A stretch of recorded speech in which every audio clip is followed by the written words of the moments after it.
There you go. Greetings and salutations. I'm back. I know I missed a week. I'm sorry, everyone. My name is Justin Davis. This, as you know, is the Pondwater Dave Show. In fact, it is the 24th Pondwater Dave Show. So I want to welcome, of course, who is this show named after? Well, you might guess it's Pondwater Dave. Him along Pond with Miss. Water Dave. That's right. ERVD'd that.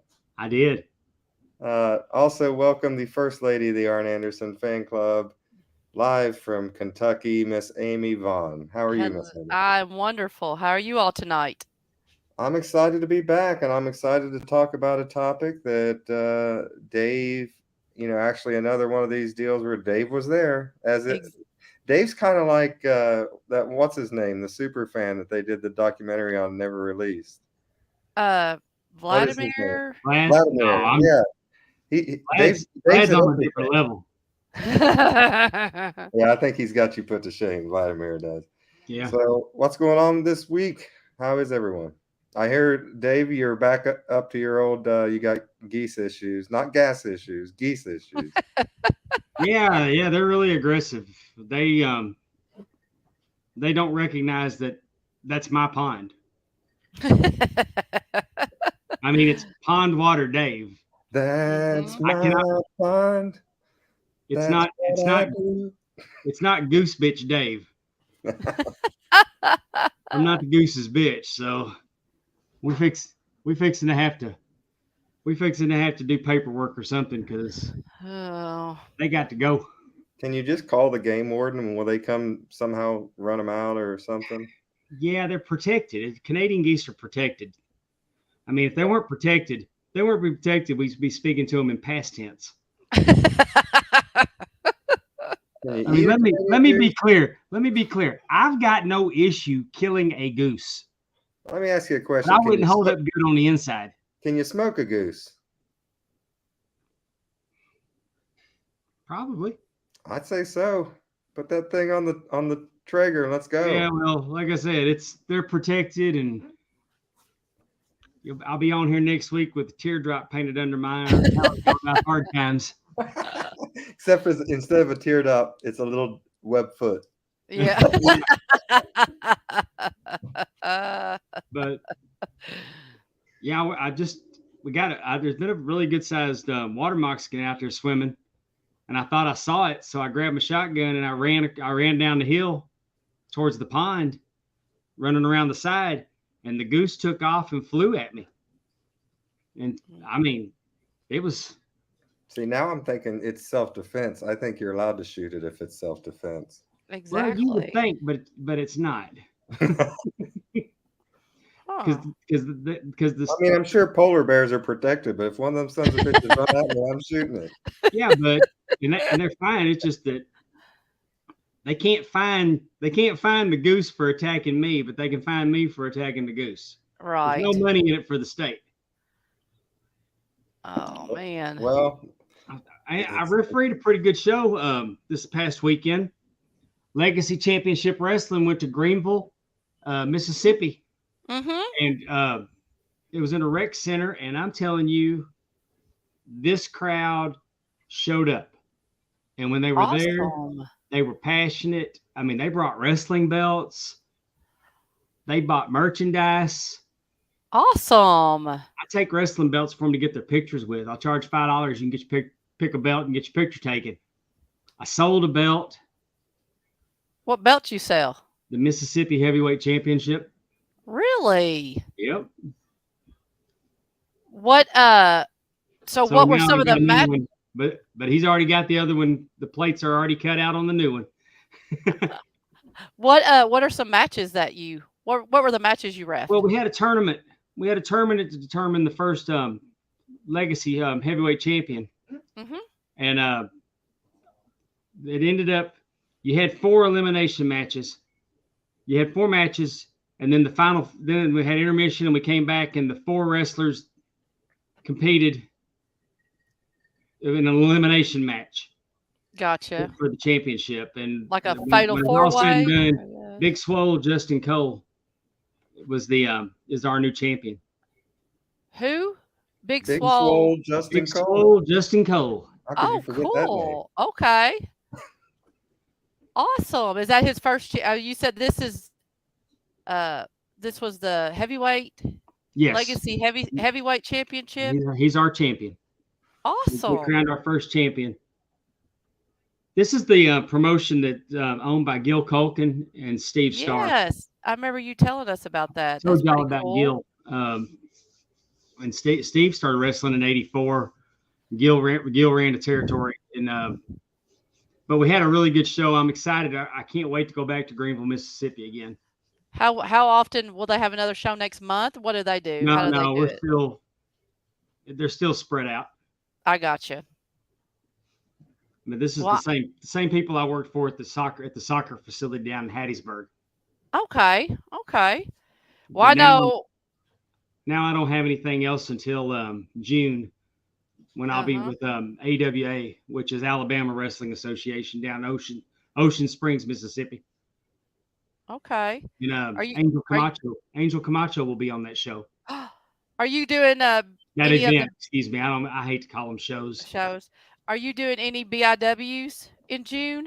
Got BIW Father's Day weekend, the 17th in Fountain Hill, Arkansas, and the 18th in West Monroe, Louisiana. Yes, and then July 1st, you're back in Mississippi. In Vicksburg. I cannot wait. I am going to that show, Justin. It's July not 1st a show. It's a premium that's right. An event. It's a premium live event. I'm going. My sister and my niece. You can watch a show on Monday night. What we do is an event. That's right. I apologize, BIW. I spoke out of term. I am attending the July 1st event in Vicksburg. I'm very excited. Like I said, my sister and her daughter, all three of us are going to come down. We're going to stay with the Pondwaters, and Ellie's super excited. So I'm excited.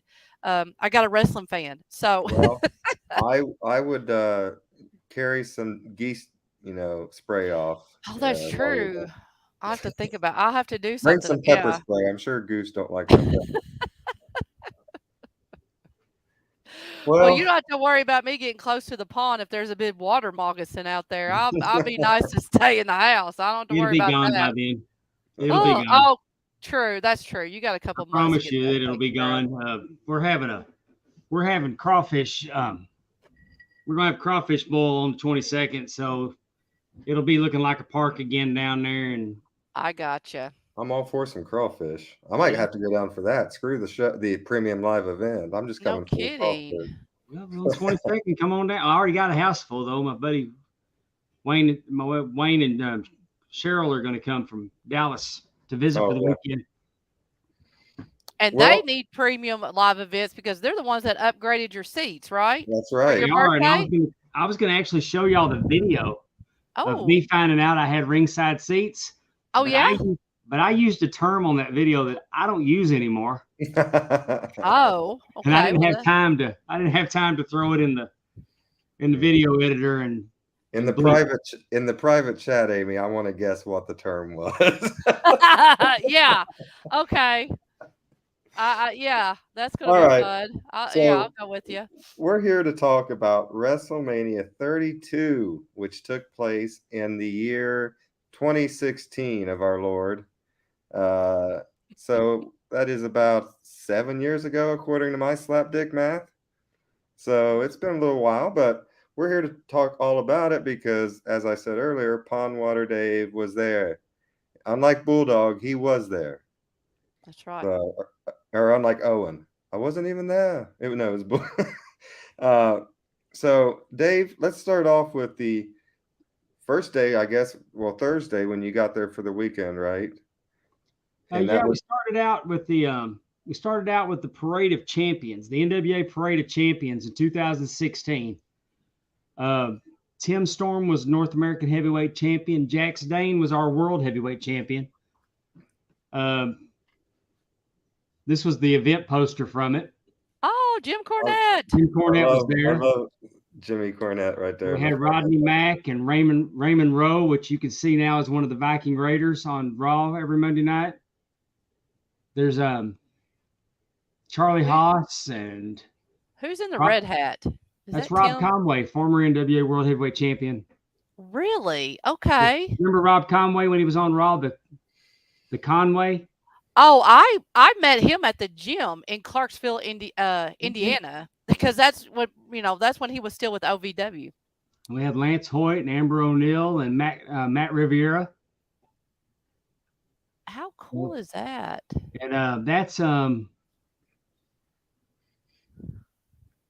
man, he was with Ricky Morton. He went to Japan, became part of the Bullet Club, I believe. I'm trying to think of his name now. Which one we talking about? Up there by Amber O'Neal. Between Amber O'Neal and Ray Monroe.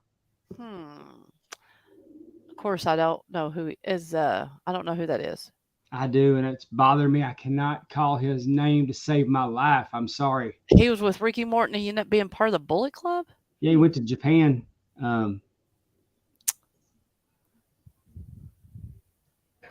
And for some reason, the chat is not appearing in our feed. I noticed that. I went and looked. I'm gonna open up a new tab and go old school with the feed. Okay.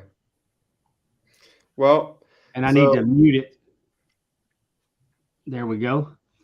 Looks like we have Terry Weaver, Eddie Prather riding with us tonight. Who else we got? Carl Bramblett. Hey guys. Welcome, Carl. Welcome, Eddie. Welcome, Terry. Thanks for riding with us tonight on YouTube and Facebook. Our first time on Facebook. We're real excited about that. Now, how did you get where you can see him? I can't see him. He opened a second tab, he said, but I don't know how that works. Yeah, I had to move it to. I had to move it to another window where I could move us over and I could see. Okay. But normally we don't have any problem with the chat appearing. So I don't know if it's because maybe because we're not just exclusive to YouTube, we're on Facebook as well. So was that Kid Cash? No, it wasn't Kid Cash. It was okay. Chase Owens. I'm just Chase trying to Owens. Chase Owens. That was Chase Owens. I knew it wasn't Chase Stevens, and I wanted to say Stevens. Oh yeah, I guess if I would have looked, yes, and you're right. He's part of the Bullet Club. I wanted to look that up because. So Dave, just to do a little preface on this story, you went with Conrad, is that right, or you met Conrad there? This was on Friday night. I was working the show on. I worked the Parade of Champions. Oh, okay. And I did Tim Storm's North American. Match, and I did I'm trying to think, I can't remember now. There was a guy from Tennessee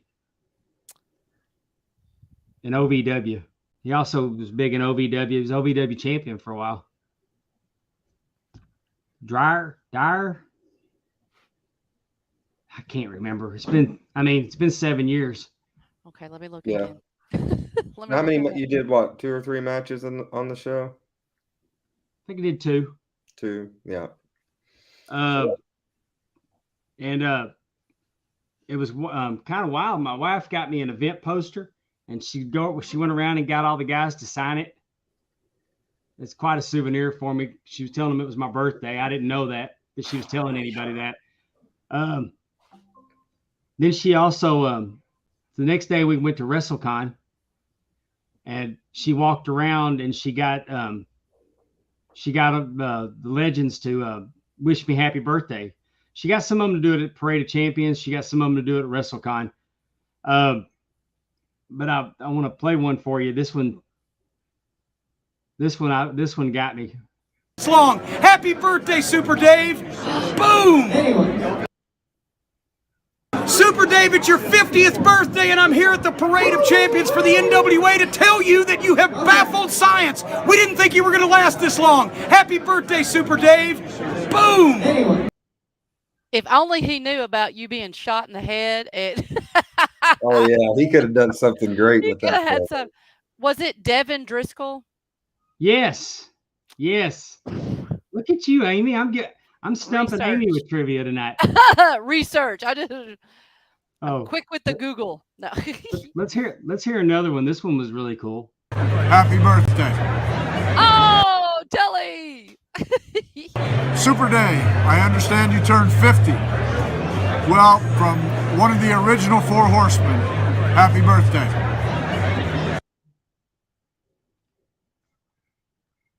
So, That was great. Oh, I got one that you're really gonna love, Oh, Amy. is it Arn? Do I need to hold on to something? No, it's not Arn. Is it FTR? Live and in color. Hello, Super Dave.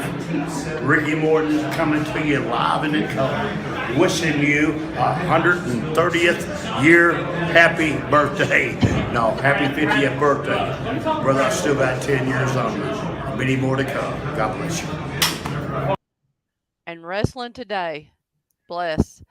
That's so awesome. You got a good wife. You know that, don't you? He's the absolute best. You got a good wife. And then this one I'll cherish forever.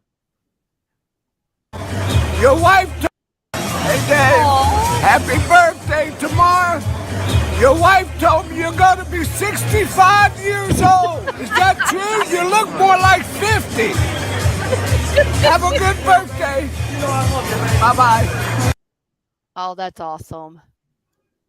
Yeah, Paul, we got to have dinner with him at NWA Legends one year, and he is the most charming man. We had the best time having dinner with him. And then I got one final one. And if you'd have told me 7 years ago I was going to be doing a podcast with this guy, I would have never believed it. People thought that I was here to cover the NWA Parade of Champions. This is Bill Apter. It's not the real reason I'm here. The real reason is because Saturday is Super Dave's birthday. So I want to, yo, Super Dave, happy birthday to you. Happy birthday to you. Happy birthday, yo, Super Dave. Happy birthday to you. Yo. That is hilarious. Yeah. Have you ever told Bill about that? Like, does he even remember doing that video for you? No. Have you asked him about it though? I will now. I never brought it up to him. Yeah, I have told him I was his cameraman that night though. He had me walking around with holding his camera for him while he was interviewing people. By the way, do you have another edition of the Aftermag chats tonight? No, it's next week. Oh, next week. Okay. We did one last week. That's right. I couldn't remember if that. I forgot that was every 2 weeks. So that was Thursday night of the Parade of the Champions. How did it go going into Friday at Wrestlemania 32? Had a good time at WrestleCon. And then that Friday night, I went and hung out with Conrad at the hotel that the WWE was staying at in the bar. And anyway, we were sitting there and we were having some adult beverages and talking, and Rick came in and he introduced me to Rick, and I got to have a few minutes with Rick, which was really cool. And then I saw Charlotte, Sasha, and Becky were all there. And Rick went over and he had bought all three of them watches. Uh-huh. And I got to see him give them their watches. And it's kind of a pretty cool moment. I met so many people that night. Sheamus came over, sat down at our table and talked to us for a long time. Stan Hansen, it was just, Braun Strowman came in and he was, I had no idea how huge he was. That would be great if you would have got a picture in the middle of Stan Hansen and Braun Strowman. That would have been fantastic. He would have looked like that one picture you see of Rey Mysterio in the middle of. Have you seen that one with his? I did have a picture with Stan Hansen that night, though. He literally looked like Harvey Whippleman when he used to stand by the Giant Gonzalez. Exactly. And Stan Hansen's such a good guy. Yeah, I bet so. I bought a Stan Hansen action figure that was made in 2003 for All Japan. And it's got him throwing the lariat, and it's autographed. The package is autographed by Stan Hansen. Nice. I got it on an auction a little while ago, and the guy that was trying to outbid me wrote Bud 90. He was trying to bid $90, but he wrote Bud instead of bid. And they told him, you got to get it right. You got to get it right. And he did it again. And obviously autocorrect was screwing him. And he Bud 90 again. And he ran out of time. So I got it cheaper. I felt bad for him. I started saying, why don't y'all just go ahead and sell it to him? I mean, he outbid me, and y'all know he was bidding. Right. I got it on technicality. So this is obviously, to me, the coolest part of the weekend, though, other than WrestleMania itself, would be the Hall of Fame. You went to the Hall of Fame and all that? Yeah. Got to go to, well, that was Saturday night. Yeah. But Saturday during lunchtime, I was going to go meet my kids because it was my birthday. And WrestleMania, my 50th birthday, they wanted to make a big deal about it. But it happened to fall on WrestleMania weekend in Dallas. So we had to figure out a time. Yeah, to do your birthday stuff with family. So we went to lunch at a restaurant in Plano, Texas called Love and War in Texas. And walked in and everybody yelled surprise. Aww. And it was wrestlers, friends, family. My mother-in-law and father-in-law came all the way from Mississippi to be at the surprise party. Oh, how awesome! I had a wrestling birthday cake. Do you have pictures? We'd have to find them because I mean we've changed phones and I had to go dig in a hard drive to find those videos earlier. So was it like a ring was that the kind of cake or was it like? Yeah, they made it. It's a WWE logo in the middle of it. They made it WWE logo on the cake. Oh, like how a kid's fun. birthday cake. But and happy 50th on it. Did they have 50th on it? I'm pretty sure. Might have been. I'd like to tell you there was 50 candles on it. Around the ring? I think so. That seems appropriate. But so you didn't know. You just thought you were going to go meet your kids for lunch because I had no idea. Oh, that's always the best. Because we had so much going on.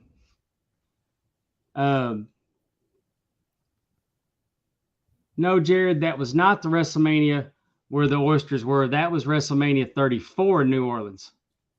Oh, I know that story. Yeah.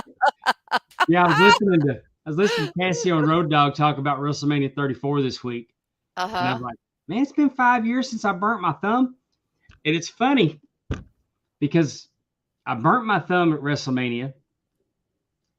Then I cut my thumb off around WrestleMania. And then a couple Sundays ago, I got my thumb bit by a dog. Oh, goodness. The day of WrestleMania. So my Thumpkin has a hard time at WrestleMania. Oh, I'd love to know if anybody in the audience knows about where Thumpkin is. Here I am.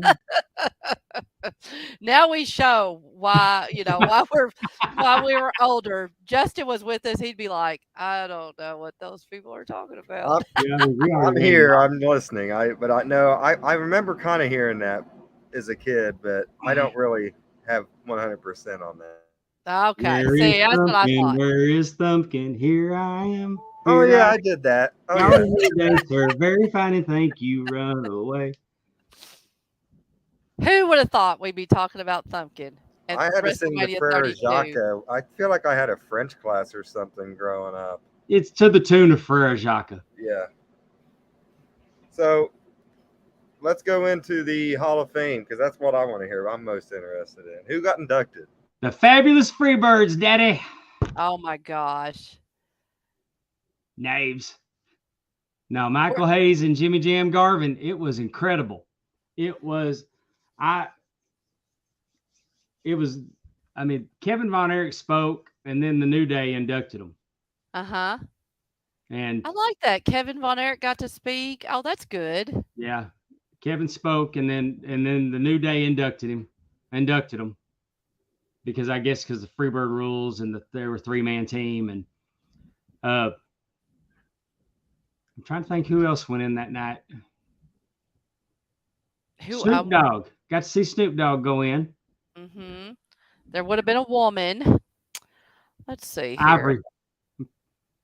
Was it Ivory or Molly Holly? Ivory went in before. It was Ivory because Molly Holly had to do hers during the COVID. Like Okay, it was yeah, on. Ivory went in. Okay, I've got the whole list here. Okay. Sting, Should have wore the Sting. T-shirt. The Godfather, Mhm. Yeah. Big Boss Man, Oh, okay. Jacqueline. Yeah, the Big Boss Man's family put him in, and they were really good.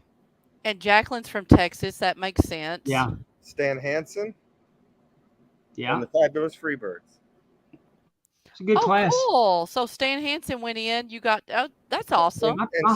I mean, I remembered the Freebirds, but the Hall of Fame start running together on you. I mean, I can was there. imagine. I was there when Mr. T got inducted, and I mean, I just picked it. I had everybody around me laughing because I actually picked up the phone and called my mother during Mr. T's speech and just said, "Mom, I love you," because Mr. T was going on about moms. I don't know if anybody heard his Aw. speech. The only thing I can tell you about Mr. T from his Hall of Fame speech is he loves his mama very much, Oh, and he that's told right. us that. He told us that for damn near 30 minutes until they came out and got him. Everybody needs to love their mama. It's like he got lost, and all he could do is keep circling back to his mom. Mm-hmm. Also, the winner of the Warrior Award was former Good Morning America co-host Joan London for her open battle with breast cancer. Yeah. And the Legacy wing was Mildred Burke, Frank Gotch, George Hackenschmidt, who was Pondwater's favorite wrestler growing up as a young child. Exactly. Ed Strangler Lewis, Pat O'Connor, Lou Thez, and Sailor Art Thomas. Hey, that's pretty solid. That's a pretty solid Legacy wing. That is a big time solid Legacy group. And hey, for you, any of y'all that are fans of Camille, the current NWA World Women's Champion, her belt is called the Burke, named after Mildred Burke. Oh, that's cool. Yeah. The more you know. So how was the whole experience of just being That's at right. the Hall of Fame? No. I like the Hall of Fame. That wasn't my first one to go to. I'd gone to the one a couple years prior in New Orleans. So I think in 2014. So I'd already been to a Hall of Fame, and I really, really enjoyed it. I've always liked the Hall of Fame. It's always one of my favorite things to watch every year. Yeah, and after the Hall of Fame, I got to finally meet someone I'd been friends with for 18 years, back from the Yahoo days. You know, a lot of my wrestling fans came from being belt collectors. Mm-hmm. And my good friend Shane Kovac was there, and we actually met in person, and he went to eat with us. We went to a place called Dick's Last Resort. Yeah. How cool. So you all have been kind of he's a belt collector. Is that what you said? Yeah, he was a belt collector, and I'd known him from the Yahoo days. We used to have the Yahoo groups, and we had a belt club in Yahoo. Then it kind of escalated off into the internet. We had the bulletin boards. Yeah. I've been to Dick's Last Resort. How much did they make fun of you for your height at Dick's Last Resort? I don't remember them making fun of my height. I remember them bringing me a bottle of MD 2020, the blue raspberry. Okay. I drank it. I'm sure you did. Hey, I'm gonna tell you what, it wasn't what I expected. It was actually pretty good. I'm not one to turn down free alcohol. Don't get it twisted. I don't believe they gave it to me. Oh. So tell us some more about this. So then you went to the dinner after the Hall of Fame, The right? dinner with my daughter Brittany had gone with me. My wife was there. Russ Miller was there. Russ was on with us last week. Yeah. Oh, awesome. Then and Shane Kovac went with us, and we had a great time. You know, and they put the hats on us, and write things about you on your They hat. put 2 balloons on mine, and it said, "Today's my birthday. Show them to me." Anybody listen? Follow directions? Nah. Oh, not even your wife? Not Damn. even Teppy at the end of the night. She's like, she went to bed. Oh, She's tired. I can't kiss and tell, y'all. Oh. We were staying at the Omni, which is an incredible hotel. Mm-hmm. So we had a great time, wonderful time. And then for WrestleMania on Sunday, we went over to Cowboy Stadium, and there was like a meet and greet with Rick at a fish place across the street, and Conrad was with him, so we were hanging out with Conrad, getting ready to go across the street to the stadium, and my Wayne and Cheryl were with us. Wayne and Cheryl are my best friends, and I met Conrad's daughter for the first time there. Mm-hmm.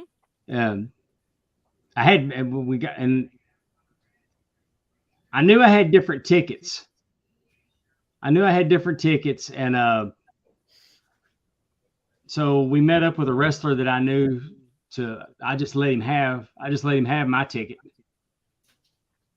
Well, okay, wait. You knew you had different tickets to what? What are you talking about? WrestleMania. So you had bought tickets, how did you know you had different tickets? Wayne and Cheryl said that we got better tickets. Okay, so your friends Wayne and Cheryl. Because truthfully, Cheryl's kind of a ticket snob. I mean, she's not nosebleed section. She's quite spoiled when it goes to concerts and events. And so sitting up where I was planning on sitting, which were good seats. They were lower bowl. But I gave them to Jerome Daniels, which I think he's been wrestling on AEW, as JD Griffey. Okay. With Keith Lee. Okay. And so he was looking for a ticket and he wanted to buy it. And I just gave it to him because we gone all the way back to when I started. So then we got up to the ticket booth and I'm asking Junior where we're sitting. And he goes, well, tickets are will call. We'll have to go look. And he hands me the tickets and I look and I'm on the floor, ringside. And then I was shocked and they were filming and I said something pretty ugly, and because I was you could knock me over with a feather. So now everybody go watch WrestleMania 32. Look ringside because Pondwater is there. You can't see me at ringside. I'm like at the back of ringside. Oh, well, okay. There's a section. There was like a section right even with the ring, and I was one section over, kind of to the back of it. Mm-hmm.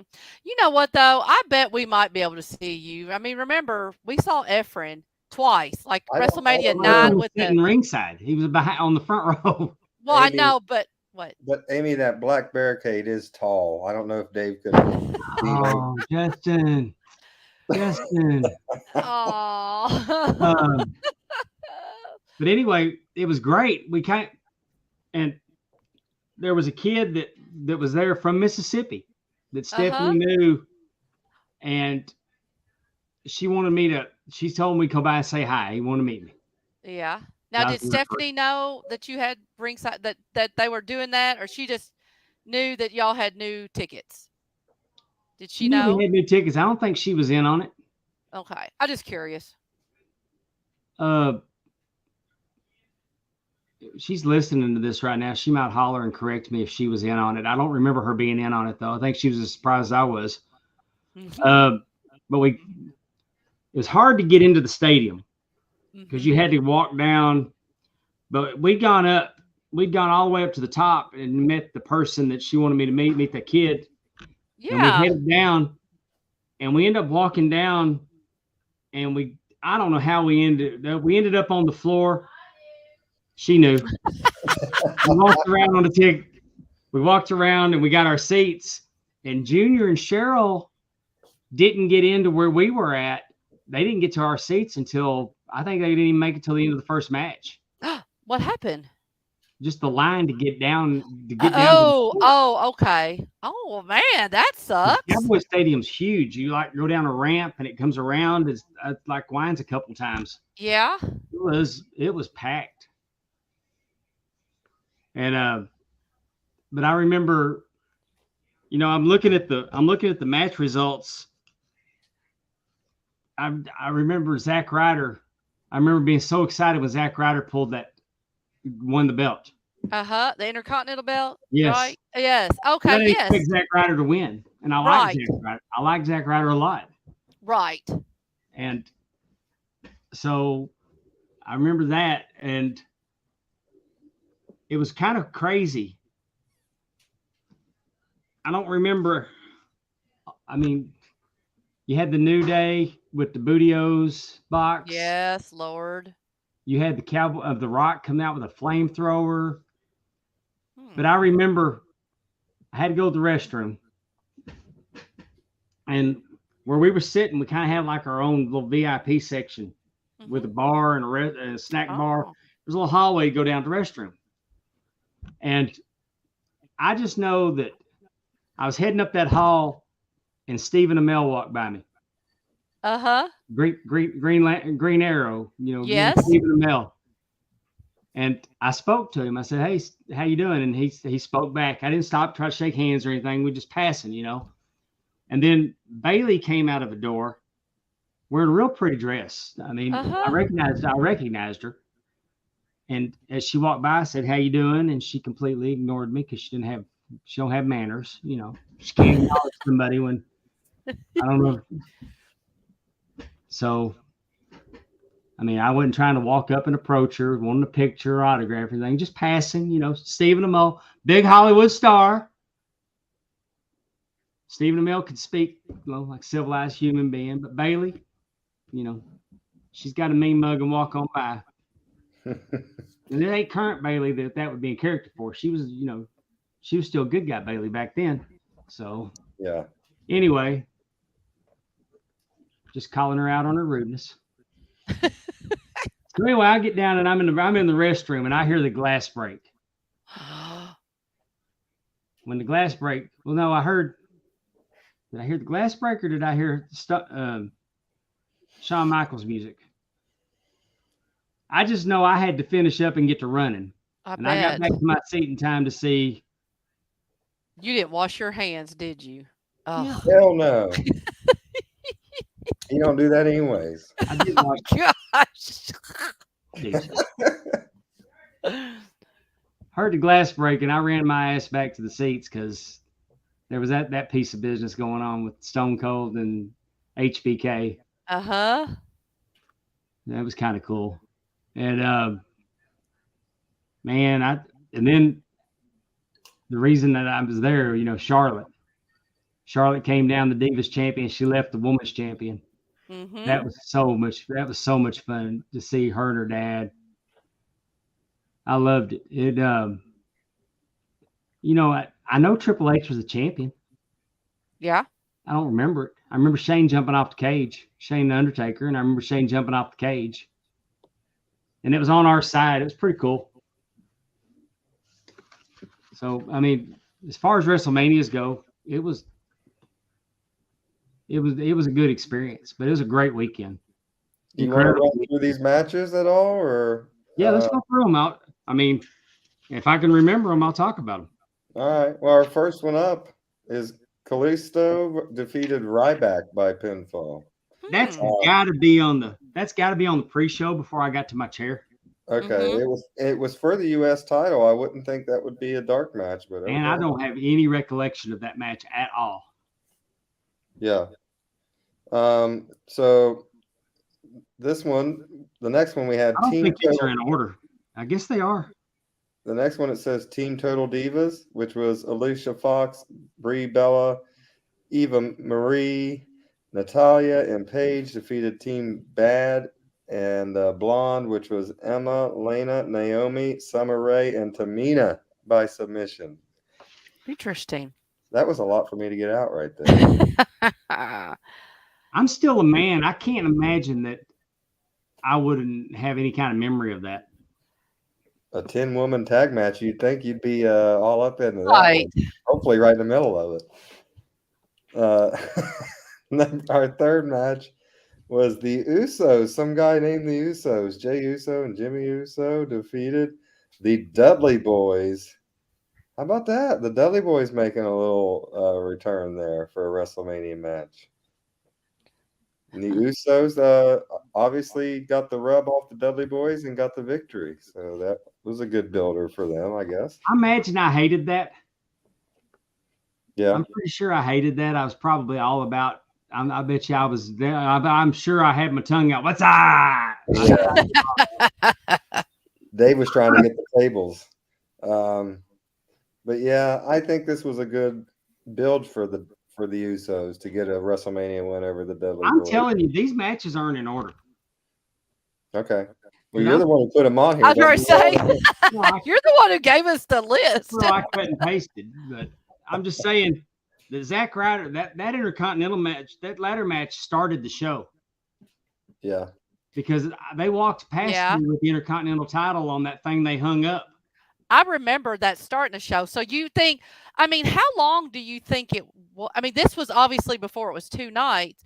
So, I mean, they could have had 3 or 4. I'm thinking those 3 matches we just talked about were the undercard. It was the dark match. The pre-show? Yeah, I'm pretty sure those were dark matches. Well, they do have P's beside them, which makes me think they're different than the rest. Yeah, those were Pre-show. the dark matches, probably. All right, so our first match would have been On the preview show. Probably on the Preview show. But the first match at Mania would have been the ladder match for the Intercontinental Championship, which would be Zack Ryder defeating Kevin Owens, Dolph Ziggler, The Miz, Sami Zayn, Sin Cara, and Stardust. I mean, we're getting everybody in a paycheck here for the Intercontinental title. I was probably into Stardust. I just remember popping so hard for Zack Ryder winning that because I did not see it coming. Oh, yeah. He dropped it the next day. Yeah. But he has his WrestleMania moment, though. He was so, I mean, you know, he was one of those organically over stars that they didn't really feel like they wanted to do anything with, I guess. And, you know, maybe I don't know because why. The fans were behind him. He's always had the look. He's always had the look. He's a damn good I'm doing man. this podcast beside my puppy pen, and one of them just dropped a fresh deuce, and it is very difficult for me right now. Name that puppy rock. So do you smell what the rock is cooking? I smell what that one's cooking. That's for sure. bless his little heart. Was it Theo? Probably. He's full of that most of the time. Puppies for sale if anybody wants one. That's right. Come yell at me. You can find me on the Facebook gimmick or Twitter. Let's see. The next match was just a singles match. Chris Jericho defeating AJ Styles. That sounds like an amazing match. I don't think I've ever watched this WrestleMania. So. Yeah, I remember being disappointed that AJ didn't win, especially since he had just started with the company. Mm-hmm.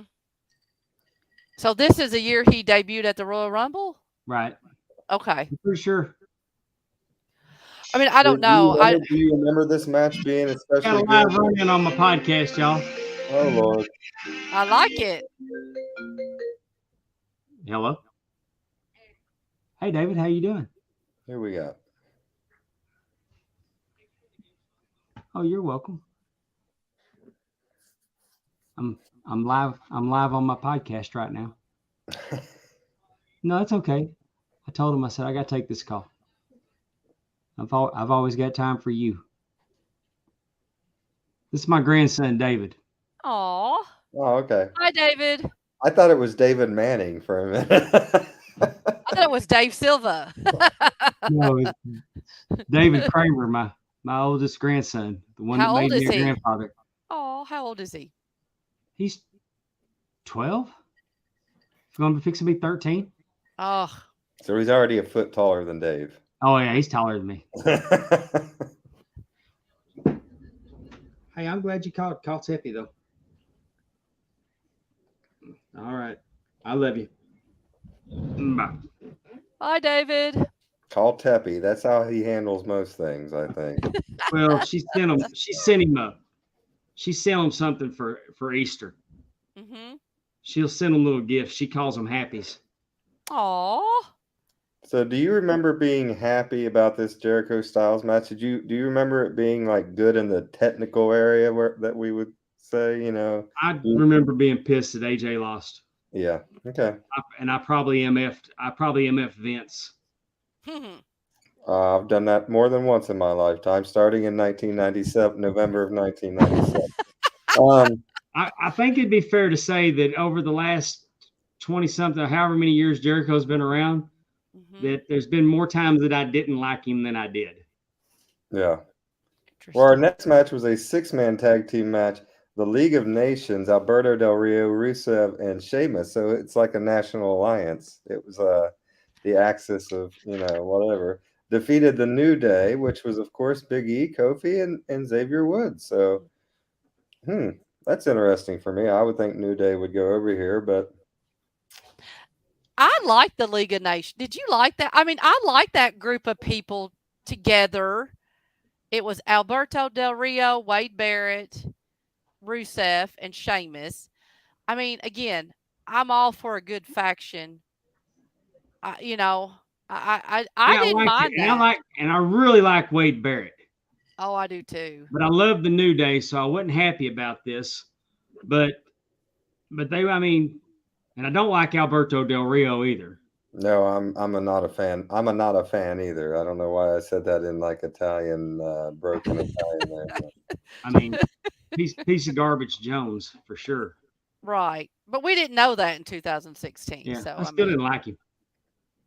But I liked Rusev. And I just met Sheamus, and I really liked him. Yeah. I always liked Barrett, but I love the New Day, and it pissed me off New Day didn't win. Our mutual friend Mark Nelson ran into Sheamus at the Tennessee Titans football game. Yes, I do remember that. Does he live in Tennessee? Does he live in Nashville? Yes. I know Rusev does. Yeah. Yeah. Our next match is a no-holds-barred street fight between Brock Lesnar with the wise man Paul Heyman himself defeating Dean Ambrose by pinfall. I imagine this was physical. Was that in a cage, or am I thinking of a different match? It wasn't in a cage. No-holds-barred street fight. Okay. Street fight, which you look back on it, that's on brand for Ambrose. Yeah. And I'm sure that more than likely, I probably went to the snack bar during this match. I was gonna say, because who won, Justin? Brock, and he took about 10 minutes longer than he should have to do it. And let me ask you. You said you went to the snack bar. What's Pondwater Dave buying from the snack bar? Beer. Oh, of course. I mean, we know that. I probably didn't know got a beer food also or not. Probably got a beer if man, I don't remember what the food was. I bet you probably a hot dog. Yeah. I probably went hot dog. A good hot dog. They might have had chicken. May have chicken tenders. I don't remember. I'm all for the wieners. Now let's see. The next match is Charlotte with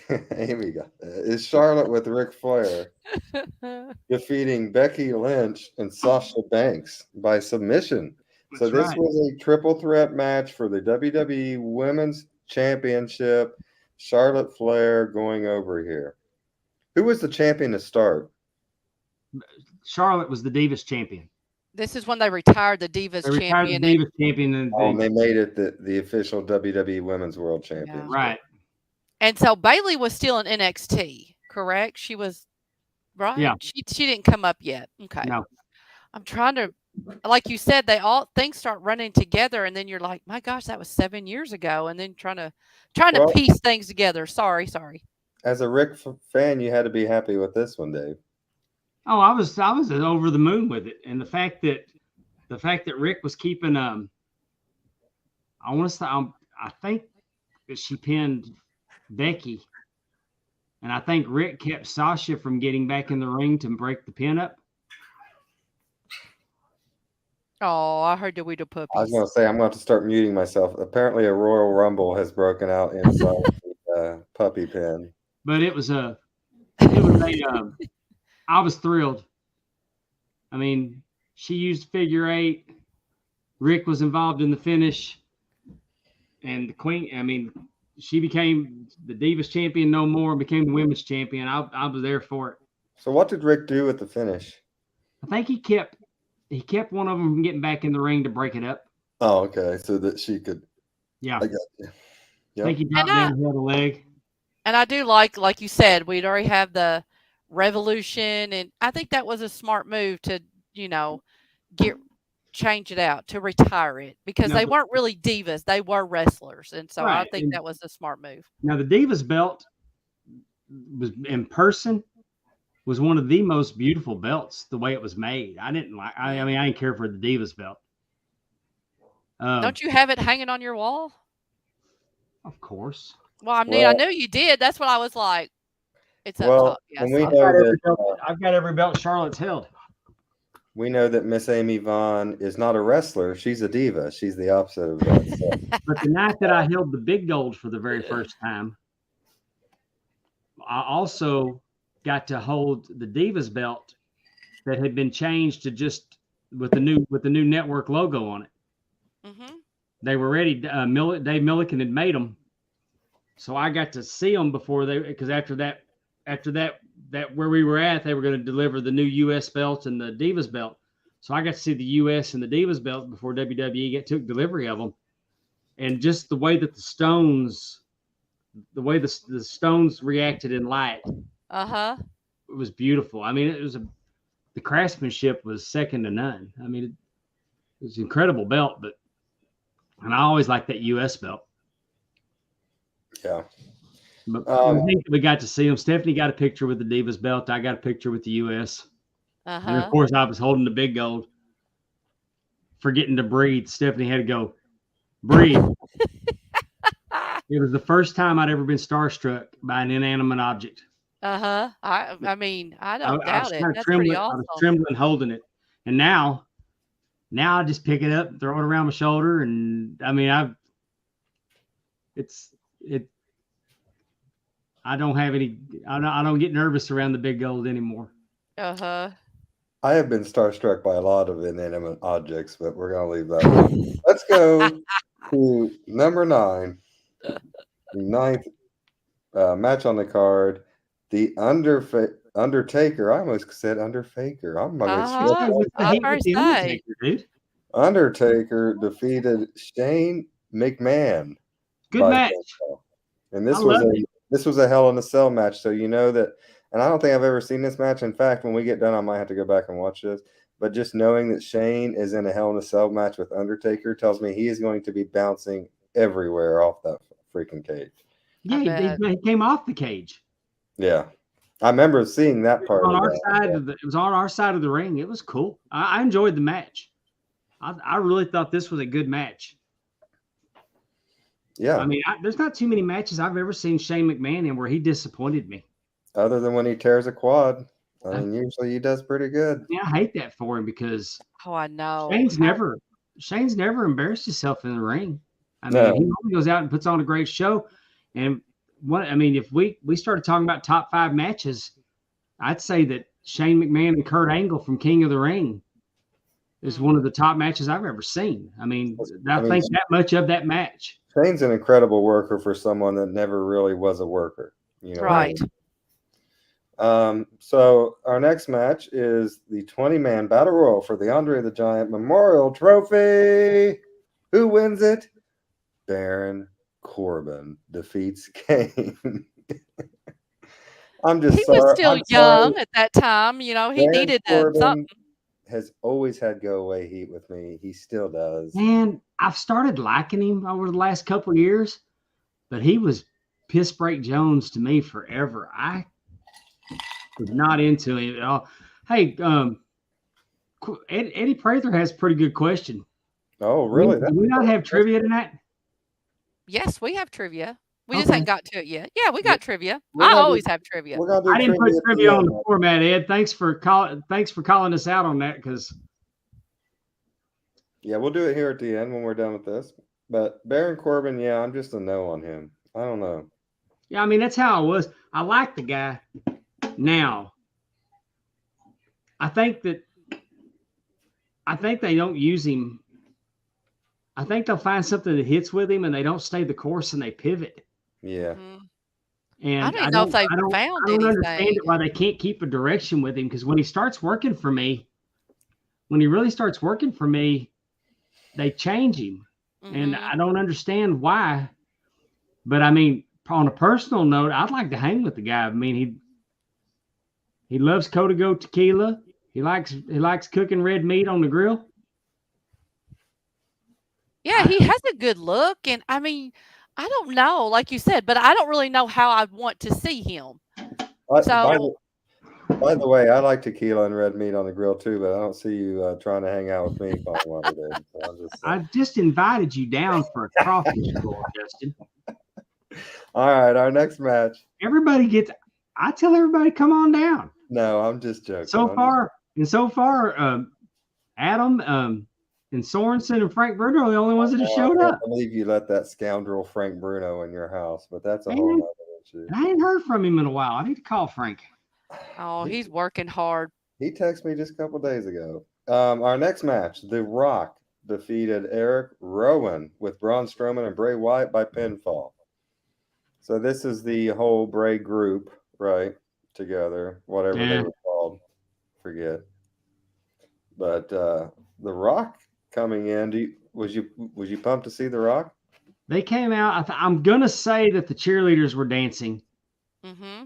and then The Rock came out, and he had a flamethrower, and he did a whole thing with the flamethrower up on the stage, and then he came down and did his whole Rock, finally, and all they did was, I mean, he did his bit, and then they came down, and I think Bray backed out and fed the other two to him. And, So was it an actual match, or what was it? Like, yeah, they just interrupted? They interrupted him. Uh-huh. And then made a match? Then they just kind of made a match. And I mean, it wasn't like made official or anything. It happened. Was he in a wrestling outfit or just normal clothes? Like his I want to say he was wearing his he's wearing one of his t-shirts. It may have been branded Under Armour at that time. Uh-huh. Okay. So he had like but he was wearing workout clothes or something. Workout pants and yeah. Okay. Okay. I think what it was is they pushed. I think Rowan is the one that took Eric Rowan may have been the one that took. No, Eric Rowan did take it. Yeah, because Braun Strowman pushed him into it, and he took a rock bottom 1, 2, 3. Oh, okay. Well, that sucks. Well, all of a sudden, our chat showed up, y'all. Now, our last match was y'all see it? I don't see anything. I can't see it. Oh, it's under comments. Yes. Justin. Oh, it says there's a thing for private chat and a thing for comments. I guess private chat is for us and comments are for them. I see. Right. Okay. Well, I mean, the whole show, the comments hadn't showed up, and now there they are. Oh. Okay. Well, hi guys. Hello, everyone. Eddie, Terry Weaver, Carl Bramlin, all these guys that are hanging out with us tonight. We appreciate it. Thank you very much. Our last match, the main event, Roman Reigns for the WWE World Heavyweight Championship defeated Triple H, the champion, with Stephanie McMahon. It just blows my mind that Triple H was champion this late in 2016. Yeah. It really does. And I think I was mad because I like Triple H and love Stephanie. Uh-huh. I don't remember being excited about Roman Reigns winning. I'm guessing this was Roman's first title. Didn't he win the title in? No. Seth ran in and cashed in before he could win it. Or he won it and then Seth cashed in. He'd only had it for like literally 2 I think he minutes. inserted himself into the match and cherry picked it though. I didn't mention Jared Wise. Jared Wise, thank you for joining us as well. Oh, that match was after this one. So yeah, this probably would have been Roman's first one. That's what I was thinking. Oh, so this is where Seth Rollins cashed in? No, he cashed in San Oh. Francisco. Okay. So that was the next year? When But did I he cash remember in? Triple H doing the whole entrance and with Stephanie. It was great. All right, Amy. It is time for your trivia. We wrapped up WrestleMania 32. What a great way to spend a 50th birthday to all my friends. I turned 50 in a couple years, so I just wanted to brag. I mean, I don't think we really did justice to covering the card, but I low key got to brag about my 50th birthday. So well, and actually, that's what we wanted to do is talk about your 50th birthday and all the cool, fun things you got to do. And so, what I decided to do for trivia is 50 is nifty. And so it's wrestlers, along with Pondwater Dave, that turned 50 in the year 2016. Let me ask you a trivia question real quick. Okay. On May 6th, Eddie Prather turns 50. Yes. What historic Texas wrestling event happened on May 6th? Was that the first Texas death match? No. Oh, I don't know. Kerry Von Erich defeated Ric Flair on May 6, 1984. Oh, you didn't even give me a chance to get. I was pivoting from the Texas death match to something with the Von Erichs. Don't make excuses. It shows weakness. Oh, yeah. Okay. You're right. I'll listen to you. Amy, I do not have my my notepad, so I'm just going to have to guess talking, not writing. Well, let me tell you, this. Oh, we did away with that while you were gone. Well, it's not always going to. I did do that again. Okay. Let me take a time out. So, Justin, last week, I did something a little bit different where I gave clues and you had to guess who the person was. So that is kind of the same thing that we're going to do this time. I like it. So that I could give so all these wrestlers turned 50 in 2016. And actually, I believe all these wrestlers, you're actually older than them, Pondwater. So Eddie Prather actually says that he turns 80 on May 6th. So 80, man, you're looking damn good, Eddie, for 80. So the first one is this lady was born October 5th, 1966 in Live Oak, Florida. Okay. She is a makeup artist by trade and was doing makeup for the WCW when she was asked to join the roster. Terry Runnels. Very good. She debuted in That's right. She debuted in 1990 as manager Alexandria York. She worked at WCW for 2 years. In 1996, she debuted in the WWF as a manager named Marlena for then husband Goldust. In 1999, she had the Terry Invitational Tournament, where top tag teams battled for her managerial services and $100,000. I remember Jerry Lawler going, "It's time for the tit. It's time for the tit." Efren's joined us in the chat. Hi, Efren. Efren could have texted me. I'd have let him in here to play trivia. Efren wanted to say the WCW, which is how Brett always said it. You know what the WCW? I know, it drives me crazy when he does that. The WCW. And she also, the last one is she dated New Jack between 2009 and 2011. So, in case you didn't know that. Yes, I heard dated New Jack. Disgusting details that he would bleed on her. Well, I don't know about that part, but yes, he would. They had to do a cease and assist because he had naked photos of her, and he was giving them to anybody and everybody after they broke up. Man, he thought Goldust on drugs was bad. Wait till she gets a hold of New Jack. But they broke up, I guess. Like I said, then they had to go to court. So it was. And I was shocked. I thought those kids would make it. You thought so, huh? All right, so Terry Reynolds was the first one. The second one is this football player turned wrestler was born December 27th, 1966 in Bill Goldberg. Tulsa, Oklahoma. It is actually Bill Goldberg. God. He was a defensive tackle for the Georgia Bulldogs and was drafted in the 11th round of the 1990 NFL draft for the Los Angeles Rams. He debuted on September 22nd, 1997 on an episode of Nitro, defeating Hugh Morris. I hope he was a better football player than wrestler. I don't know. Hey, time out. Because I was going to ask when she got through with the Goldberg stats. JD, are you anti Goldberg because of Brett? Well, yes. Well, of course. Okay. That was easy. I would have liked to see my hero wrestle for a few more years. Yeah. I just wondered because he gets so much hate, and I still get excited when he shows up. The entrance, the fire, and he looks like $1 million.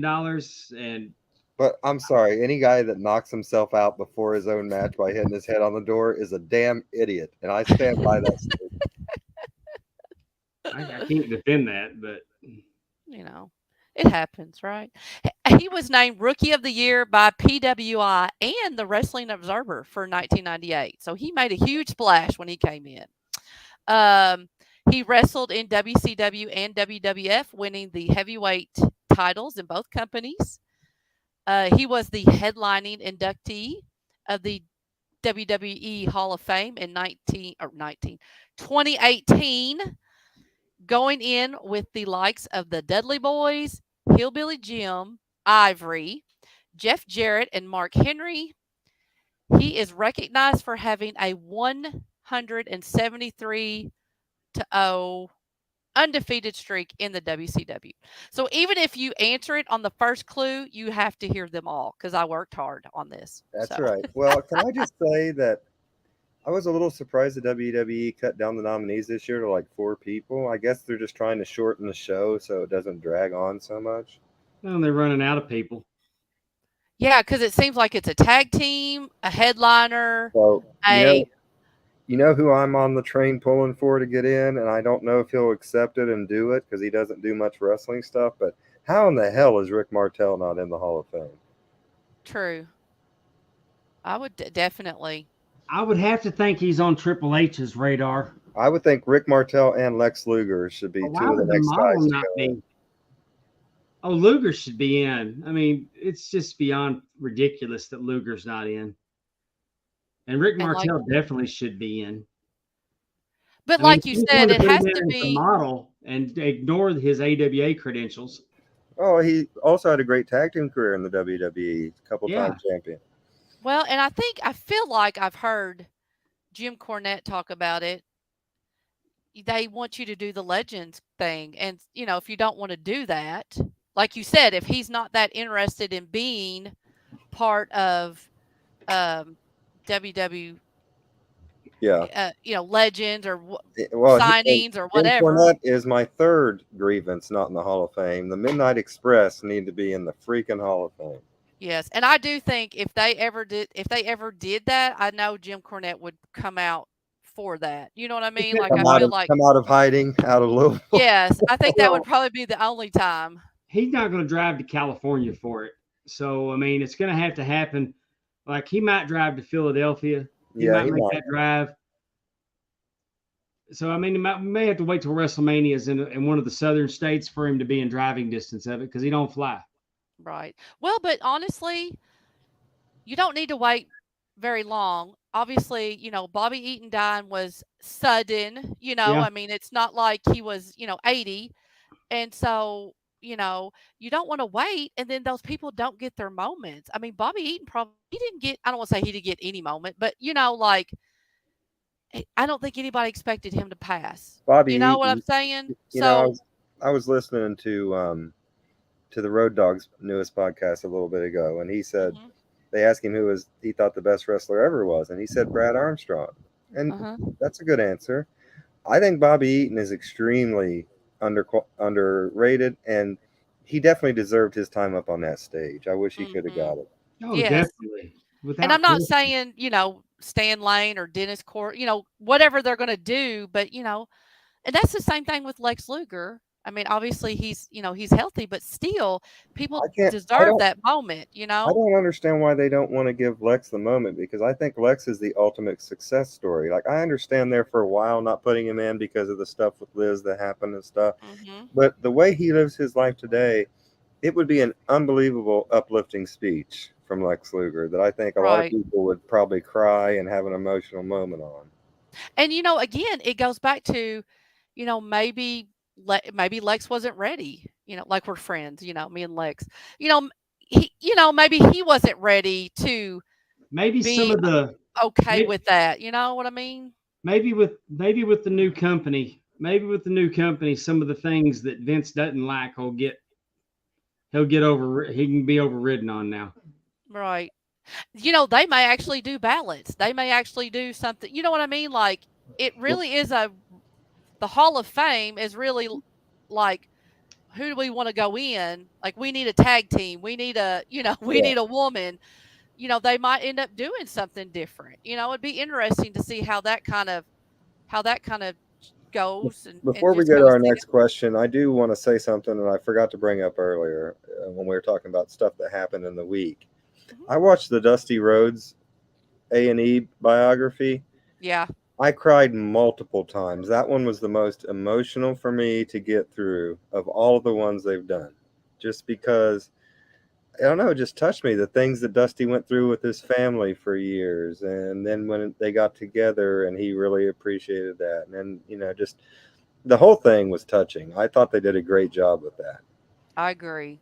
Even Sean, my husband, liked it, and he's not a wrestling fan, so that's a good indication that it was very, very good. I can't watch A&E live, so now I'm gonna have to. I can watch it when they upload it because I just watched the Charlotte one Sunday. Right. Yes, definitely watch the Dusty Rhodes one. I did see real quick because they're going to do another Dark Side of the Ring season. Did you all see that? Yeah, I can't wait not to watch Yeah, it. coming out in May. You can't wait not to watch it. You don't watch them? Not Dark Side. Well, there's some Really? guys that are upset because they felt like, well, the Macho Man show to me was a complete dump on Macho Man. I Yes, didn't I did not appreciate like that. that one at all. You don't Well, they, like the they also plane didn't track? vet. They also didn't vet the witnesses on that were accusing Ric Flair of what he did. Well, I They do left the part remember out. Mike. They left the part about her being a diamond thief out of it. You know. Well, like I said, I do remember Mike Chioda kind of talking about like, and it is kind of, there's one part where Mike is talking on the Dark Side of the Ring and he's like laughing, but it's like they didn't really talk about how they edited. Like he wasn't laughing. You know what I'm saying? I mean, I get it. I get it. Um, Well, I'm always interested to. I've liked the ones that I've watched because that's where I learned a lot about Gene Hernandez. Just that history, Dino well, even Bravo. that one, after the whole hour of Gino Hernandez, after that they want to sit down with his mom, and she's like, "Okay, then maybe he didn't." She had her beliefs, and then at the end, they'd convinced her that she was wrong. That, Let me ask you this, Pondwater, Right. playing devil's advocate on this Ric Flair situation. Is it hard to believe that Ric Flair drank too much and acted inappropriately? Is that hard to believe for people? Ric It's Flair's not for me. we've been hearing the story about that he did. Yeah, Ric Flair flashes, which is wrong, probably wrong, but everybody thought it was funny for over 20 years. See, I think that that's something very interesting. And we can't. Well, I don't know if we want to go down this tangent, but uh, the ribs that people would do on each other on the road to entertain, a lot of them were assault, basically. If you really think about it, Yeah, shitting on people's stuff and their yes, food, and their like food. you need to go to jail for that. If Like, that would who have the if hell Yeah, that thinks would I have mean, that's happened if funny? that would have happened today, Sonny could have sued the hell out of the WWE. but But I'm you just know what I'm saying. saying? It's just like, why? I mean, But all of a sudden, I'm right. not saying that Rick what Rick was inappropriate, but we Right. all laughed about it for years. Then all of a sudden they got this woman to come on there and say that he got up on her and he made her touch it. Well, they didn't vet her. So, I mean, it's obvious that the diamond thief would probably say whatever she needs to say. And then what really speaks loudly to me is they were all too happy to have Conrad do a podcast with them immediately following each episode. But all of a sudden they couldn't talk to him after this one. Oh. Because he knows inside stuff, Justin. No. Well, I mean, did they have a podcast after that one? No. Oh, I have no idea. So they knew they threw somebody under the bus. They made Tommy Dreamer look. I mean, Tommy Dreamer got drugged for no reason. Right. No, I agree. I mean, I'm So- sure that people did not look good, and I don't really know. But I will say this. Obviously, I don't know. I wasn't on the plane. You listen to stories, and people were the whole boys will be boys kind of thing attitude. People were they were hazing. They were doing some ridiculous stuff to each other. It's been going on for years. Johnny Valentine I put didn't- lighter fluid in a man's inhaler. Exactly. And again, that is assault. And who the hell thinks that's funny? And you know, I didn't say that it wasn't going on, but I think that is, I mean, we're seeing it kind of with new eyes, I guess. That's not funny. You know what I'm saying? Right. Even if that's something that he did all the time, not everybody Well, how wants many times have you a heard Rick dick would in their open- face.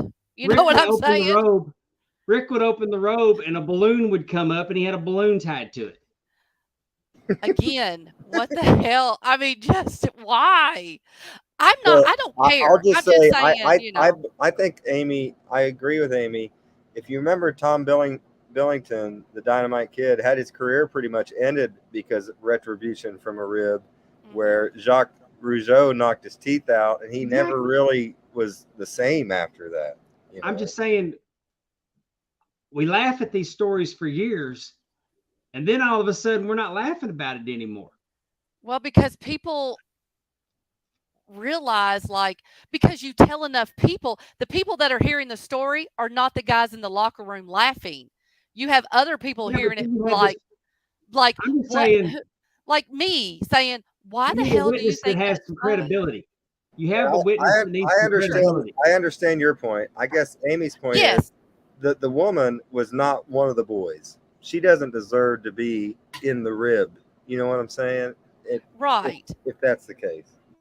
Yeah, I mean, and I think, and like you said, people were, I don't know about this woman or not. I don't care if she's a jewel thief or not. She doesn't deserve to be No, I'm just saying. assaulted if that's what it was. But again, like you said, if he wants to do that, if he wants to tie a balloon on his dick and wave it in front of Dustin Rhodes, who's passed out, that's fine. But because that's all, everybody's in on it. They can, they can rib each other, they can do retribution, whatever. But you don't need to be doing that to just people, the stewardess or whoever else, No, you hotel don't staff, understand. whatever. I'm not even calling her a liar. I think she's lying because after all these years, we just now heard it for that episode. But if this was a court of law, a good lawyer would have already torn her credibility down. Well, but then again, it goes Because they back talked to about these people, but they didn't Right. mention her checkered past, that she's on television lying for a paycheck now. yeah, but she wasn't on that plane stealing jewels at that time. She was trying to be a stewardess. You see what I'm saying? But how many of those times have y'all heard? How many times have y'all heard the stories that from multiple wrestlers that they get on the plane and the stewardesses were partying with them the whole flight? Well, and that's true. I'm not trying to. I have no idea about the plane ride from hell. I'm not trying to say it was anybody's fault or that anybody's a bad person. I mean, I'm just saying I think what's happened is that the guys in the locker room, again, you had kayfabe, right? They were doing things to entertain each other, like. And I want to kind of brush over this, and I'm not trying to so there have been stories about shit that the Steiner brothers have pulled as ribs. Picture, picking up hitchhikers and leaving them in the middle. Like Putting stuff that's up not people's buttholes. right. I mean, that's in books. That's and and so now all of a sudden we don't have kayfabe like it is. They're not trying to entertain each other on the road because they ain't got nothing else to do. Other people hear these stories and they're like, what the hell kind of barbarians? You know what I'm saying? Like, it is not funny to the normal person They because, live in a different world, Amy. Right. You're right. yes, that's what I Yeah. mean. And I think a lot of that is because of the availability of the wrestlers and kayfabe not being what it is like it used to be. And, again, and Arn has talked about it. You get in the car, you go drive to the next place, you've got a 3-hour drive. All you have is the radio. You know what I mean? So I know that they had to entertain themselves. And again, that'd be like the three of us doing stuff. And if the three of us are messing with each other and sending each other notes or whatever. But if we brought Stephanie in on it, which she might be okay. But you know what I'm saying? Like if we brought Sean in on it, like he's going to think, what the hell? That's stupid. Right. Because he's not in it with I us. think what You know what I'm Dave saying? said. I think what Dave said I was don't know. right there. Ric Flair was used to doing this stuff in the late '80s, Oh and yeah. everyone was wanting to sleep with Ric Flair. And Yes. now it's 2006 or whatever, and it's not so appropriate anymore. Rick never had to force somebody to touch it.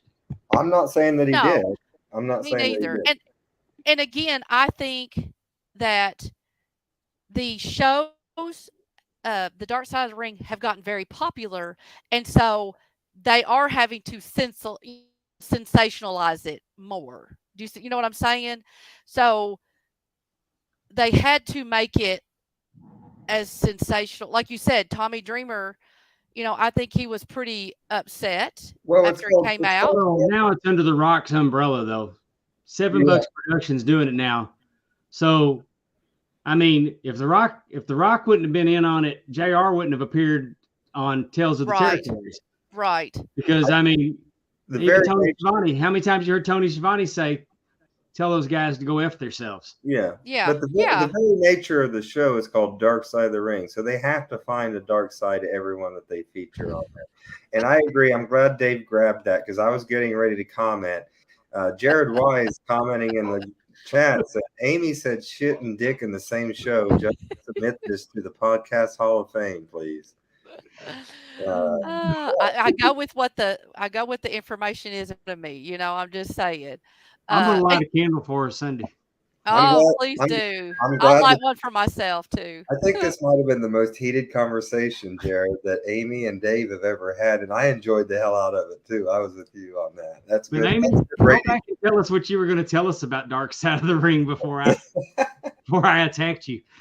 No, I was just saying I do think wrestling does have a dark side, just like probably any business.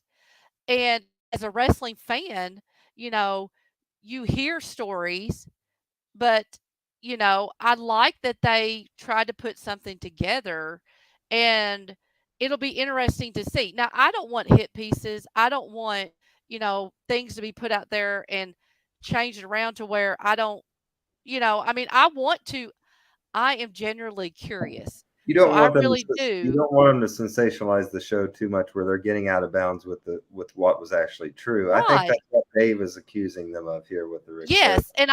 And I think that's probably what has happened as they've gotten more popular. They're like, the number one show on Vice. But if you ever look at any of the other Vice shows, that's kind of what their angle is, I guess you could say. Again, no, I'm not smacking nobody. If she's referring, Eddie said, I can't wait for Bad Guy Weekend until Amy smacks the bleep out of Dave. Well, hey, let me tell you this. I've seen Eddie. Dave one time body slam Jay-Z, so he's tough in the ring. I will say this. As an adult, I can disagree with Pondwater on something and be totally fine to be his friend. That's how what I'm saying? Exactly. That. It's totally, I mean, if we didn't disagree on some things, then it would be a very boring friendship, would it not, Pondwater? It sure would. And it's not that I even disagree. I just think that the boys' mentality that was in kayfabe has gotten out, and Yeah. it's not as funny, to the Honestly, outside world as You it know how many was. ribs I've done? You know how many ribs I've done in 18 years? How many? One, One. two. I tried to do one, and it didn't. Tell the us guy, about your half. No. the guy that shot him in the back of the head, Dave Panstein, right before he We shot had him. a What about the crackhead that beat you with the or no. he beat him with I'm the talking tuna about ribs can? and wrestling. I'm just kidding. We had this one guy. We had this one promoter. One guy he was promoting, and we didn't have a good turnout for the show at all. The previous show was really poorly attended. Hmm. And we're back. We're trying again, and we're in a high school, and they have us in the art room. To dress, and I look up on the shelf, and there's a book, and the title of the book is How to Draw. So I Look got at the him book. smiling. He's reliving this. You can tell he's I reliving should it. have read I got this the book. book. I'm the worst drawer of all time. I got the book, and the guy that promoted the show that didn't do real well that time was there. He's wrestling, and I walked over and I put the book on his bag, and then I walked over and we waited for him to see it. Little double entendre, right? There's Yeah, in the wording. it's That's probably funny. why Stephanie makes a good point. It's probably why I don't get booked for him anymore. Stephanie's always thinking about the money. She's like, if you quit being a slap dick, maybe you could get some money over there. That's right. Stephanie's the breadwinner and the wrestling breadwinner. Yeah, no, she works that gimmick That table. gimmick table. Good Lord. I heard she had a good week there a week or so ago. She had a great week. She always has a good week. Yeah. So Amy, let's go to our next. I'm doing good at this. I got Bill Goldberg in like 10 seconds. So Yes, you did. All right. This person was born August 1st, 1966 in Willingsboro Township, New Jersey. He's not a wrestler, but has seen a lot of action in the ring. He spends every other Monday on ad-free shows going through his mailbag with Mike Paulie Chioda. B. It is Mike Chioda. Yay! I'm killing you, Dave. What are these damn softballs?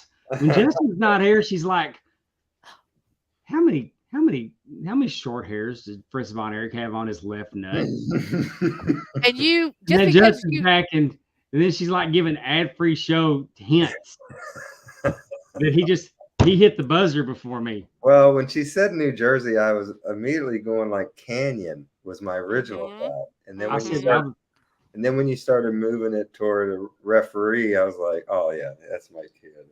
That's Mike Chioda was born when? He was born August 1st, 1966. So you're just a couple months older than him. Older than him. I mean, a few months older than him. All right. This wrestler was born November 29th, 1966 in Sweetwater, Texas. He played football in high school and college. Steve Austin? It is not Steve Austin. No. Okay. He did play professional football in 1991. He debuted in September 1992 in Global Wrestling Federation in Texas as a cousin to the Wyndham brothers. It was Justin Hawk Bradshaw. Kendall Wyndham. What'd you say, Dave? Justin Hawk Bradshaw. He spent a lot of his early time in wrestling overseas. He was in Japan, Mexico, Austria, and Germany. He debuted in the WWF in 1995, where up until 2002, he mainly wrestled within tag teams. He thrived in the hardcore division, winning the hardcore champion 17 times. He is the 10th grand champion in WWE history. He is known outside of wrestling for his financial mind and frequent guests. JBL. Yes, it is JBL, which you got that Pondwater, but again, like I said, you got to listen to all of it. His signature move is the clothesline from hell, and he was inducted into the WWE Hall of Fame 2020. So one thing that I learned, and you may already know this, Pondwater, especially being with a belt fanatic like you are. Do you know what makes a person a grand champion? When he's held every title. A tag team champion, an intercontinental champion, a world champion, and U.S. champion. Okay, so let me tell you, kinda. Well, the European. So European's not even a thing anymore. Well, that's what we have to go. The original format, say it did change, and you're right, Justin. It had to change because they got rid of, they moved some things around. So you have to win the world belt. You have to win a tag team championship. You have to win either the Intercontinental Championship or the U.S. title. Then you have to win either the hardcore champion or European champion. So they kind of so there's 3 different levels. But those are not available anymore. So you can't be a grand champion anymore. Yes, it changed. It changed now to where it is.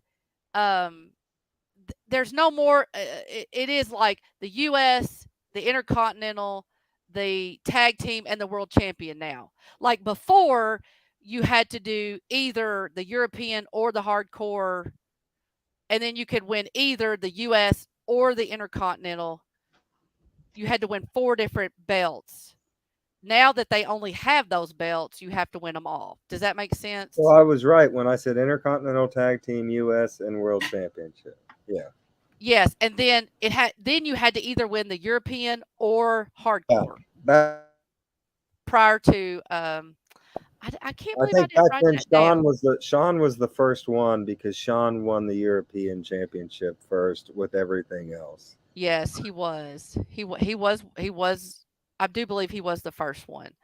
I thought it was and then like I said, once the format changed, where they ended up having,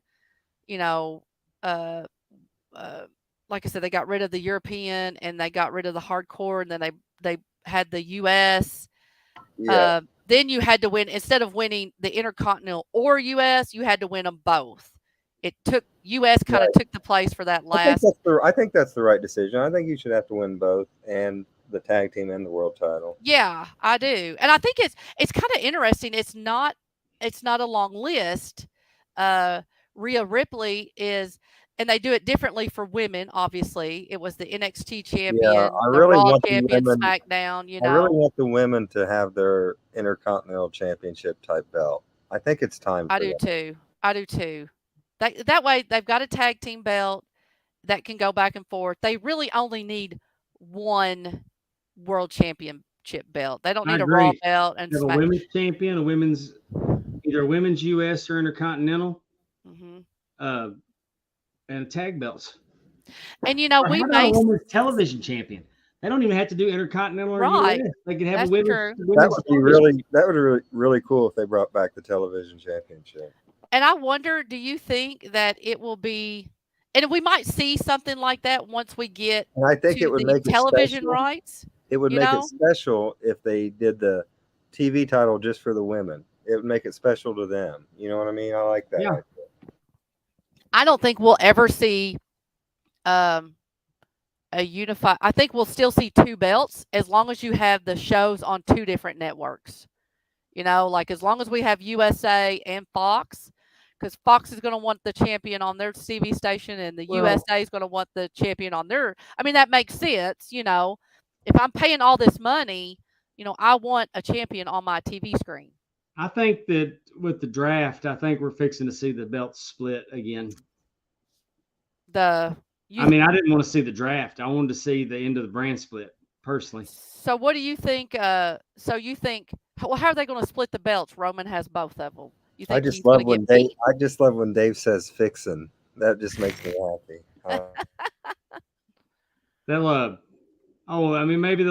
Maybe Raw will try to draft the Universal Champion.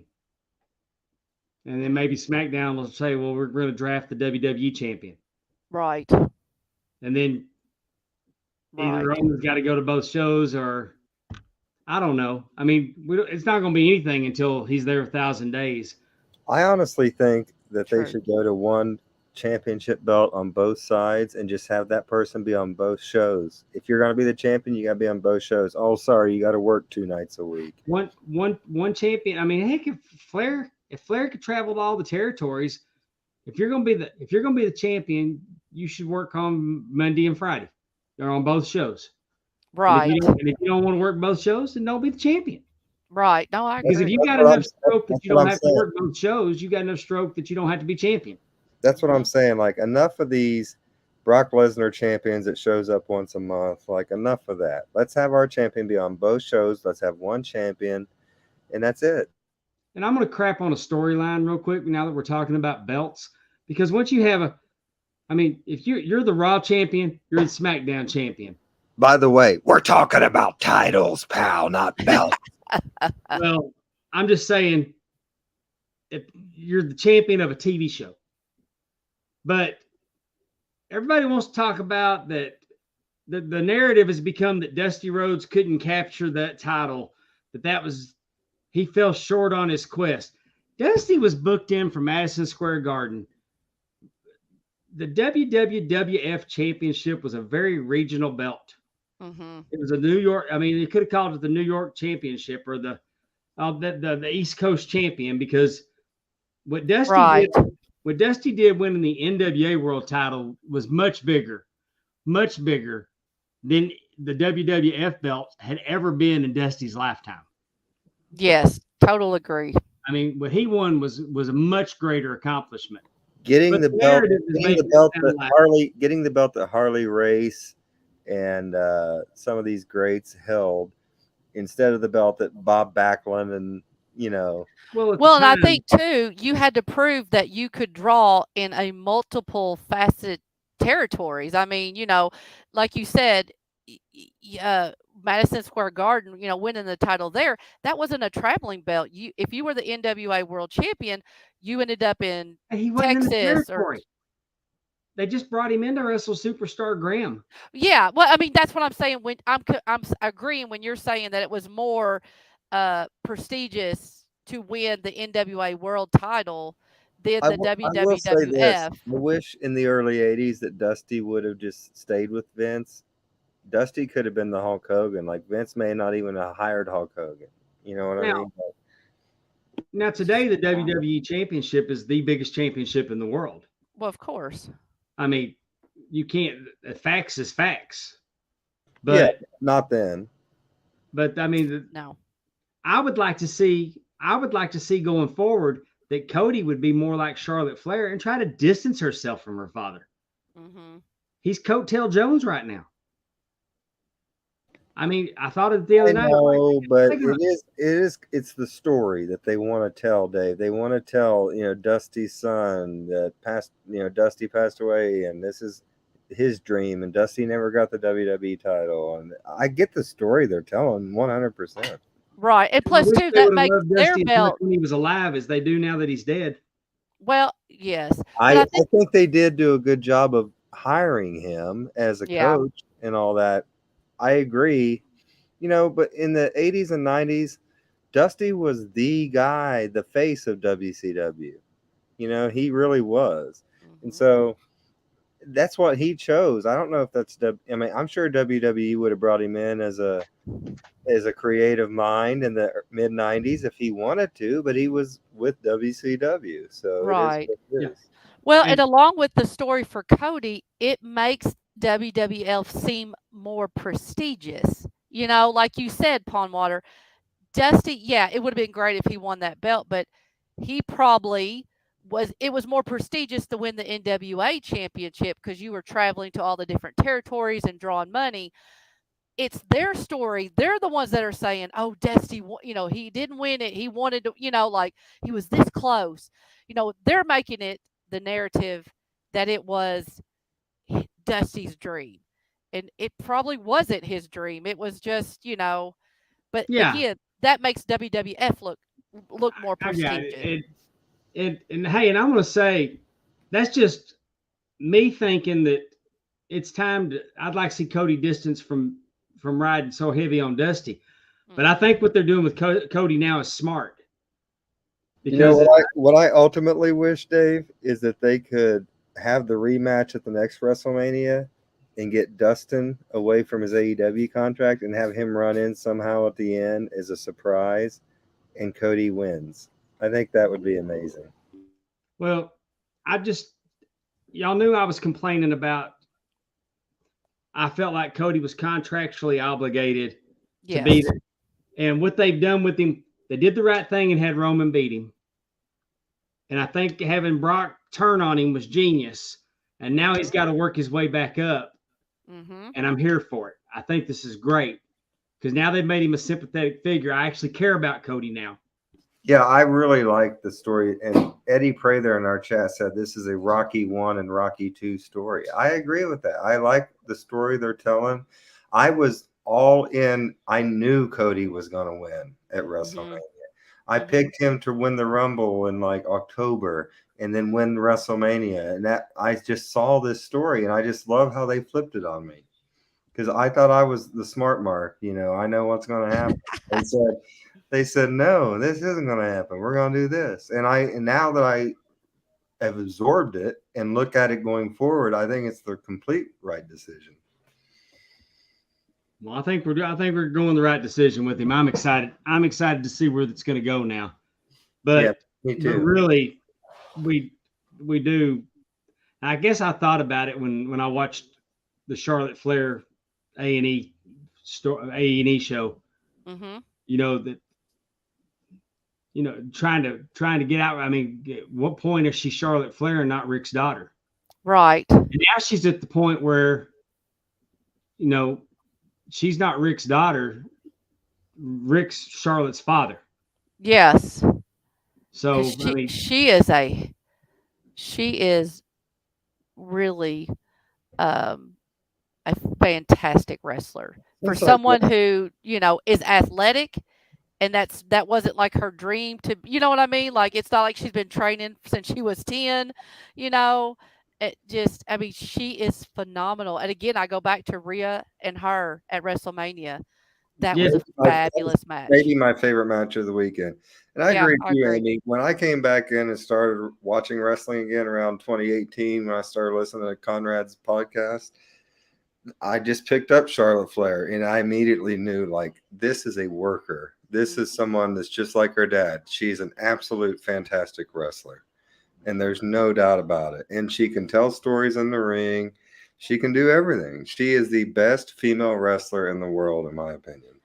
It's one of those things where you wish that either she was around when Medusa was wrestling or Medusa was able, you know, not top shape. But I don't know if that would have been it would have been fun, I guess, because it's two great workers. But it's two women that are very equally look-alike. They're blonde. They kind of are tall and ripped. And I don't know if that would have worked so much. Is like, you know what I mean? Unless it would be fine, but I think it's almost like they're too similar. Right. I'm just thinking about work rate. I mean, you know, yeah, Medusa didn't have anybody. No, she did not. She didn't. I mean, that one something Kai or Bull Nakata. Bull Nakata, that's right. Bull Nakata, yes. That's now, what Charlotte, you say she's the best female wrestler in the world. I say she's top 10 of all wrestlers in the world. It'd be hard not to say I agree that. with Yeah. that too. I agree with that, Dave. She's definitely in the conversation. She should be. We have went off impressive.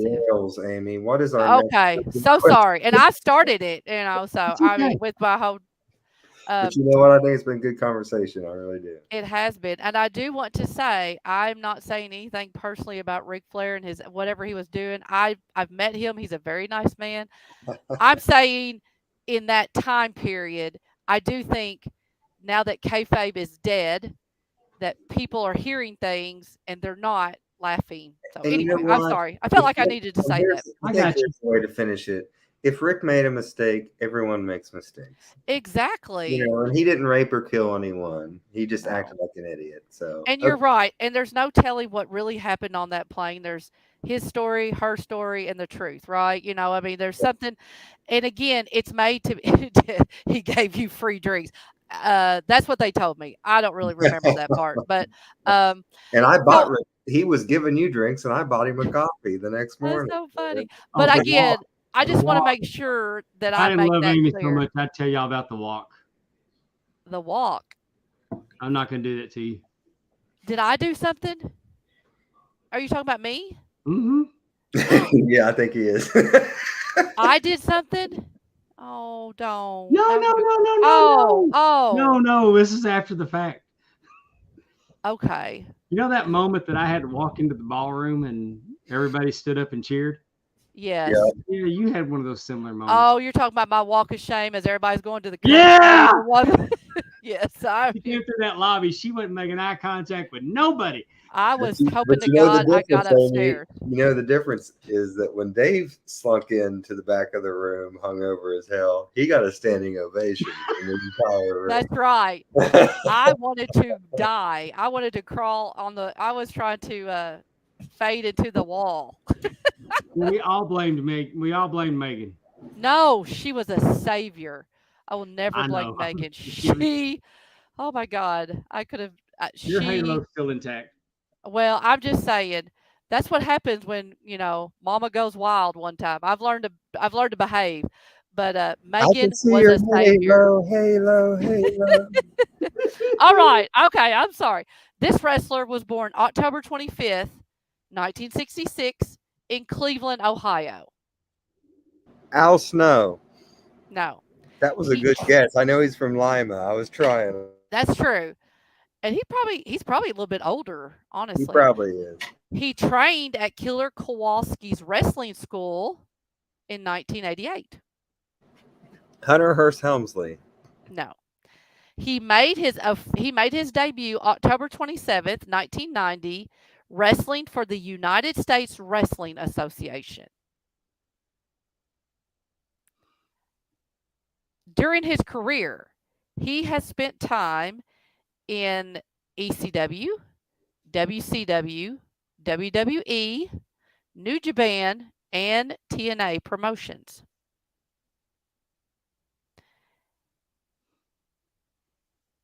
During an interview with Is he Bill Ken Abner, Shamrock? is it who? Ken Shamrock? No.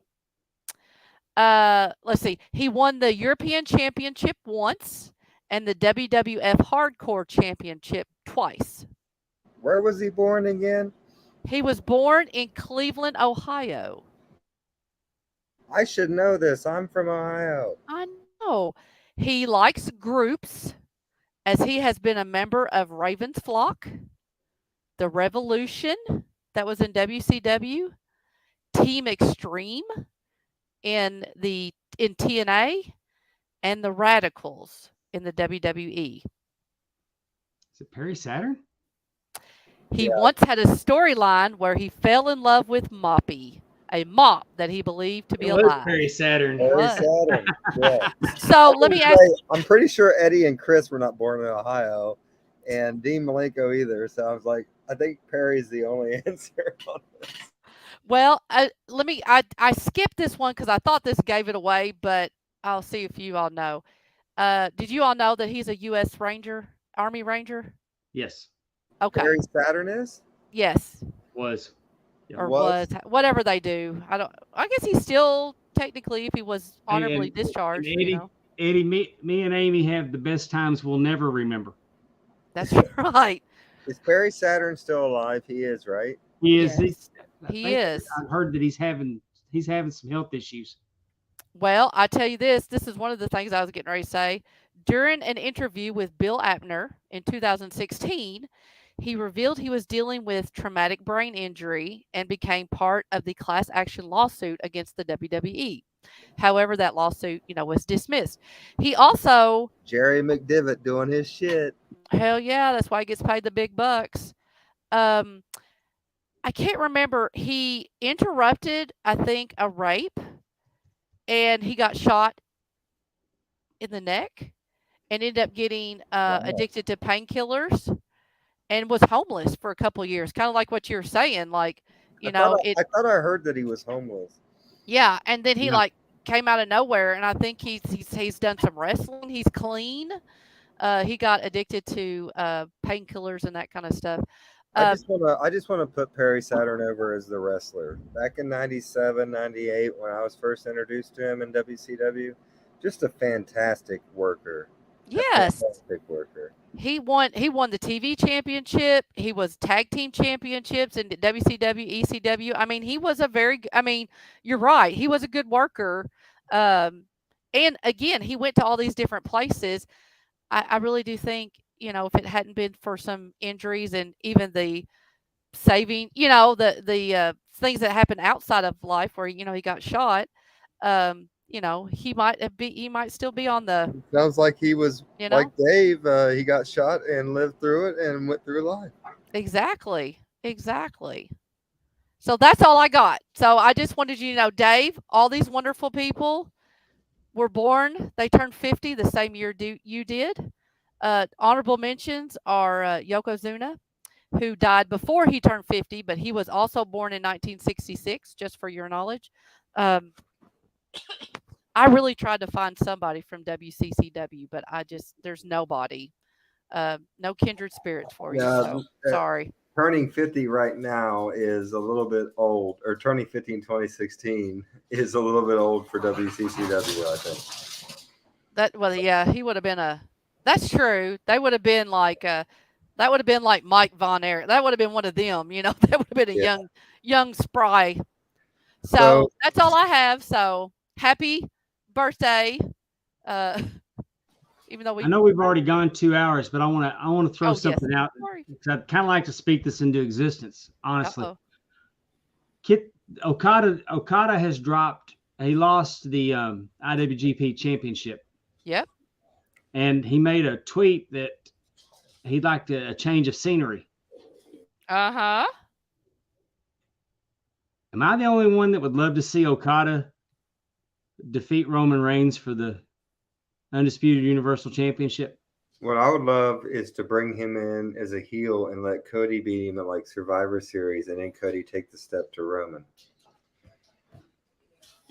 I think that you really are going to have to build up Okada. Not a lot of people are going to know who he is.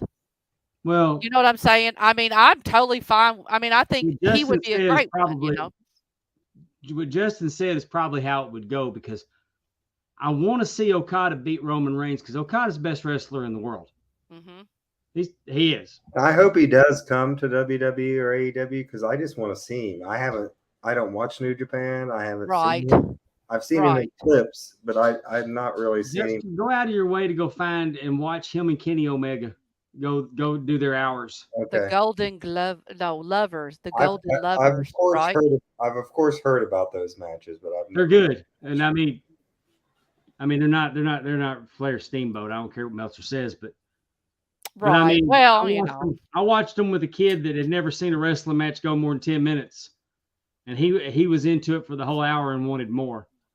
But here's my thing with Okada going to WWE. I've got zero faith in WWE in the way they handle Japanese talent. Now, like Asuka? I agree with that because they're going to look at this as this guy's coming in. How can we have him beat Cody or something when Cody's our guy that we're building? Well, no, I'd have him beat Roman and then Cody can chase him. But what I'm saying is I know Triple H is a huge fan of Okada. So that's the only reason I'd like to see him come in. AEW is probably where he lands if he comes right. over. I mean, especially that's where I think he's going to end up. And I think that was, a change of scenery may be. I mean, he's going to come to Forbidden Door. Mm-hmm. In Toronto. But man, I'd love to see him come in and be the one to defeat Roman, and they took care of him in a way that he could showcase to the world that he is the best wrestler in the world. True. All right, Dave. Well, let's get out of here. We've went a full 2 hours. I think we don't want to put you guys out and make you listen to us too long. So We've had a good time tonight. We did. It was a fun show. I really enjoyed it. For Pondwater Dave, the namesake of this show, and for the lovely Amy Vaughn, I'm Justin Davis, and take care of yourself and each other. So long, everyone. Bye. Bye.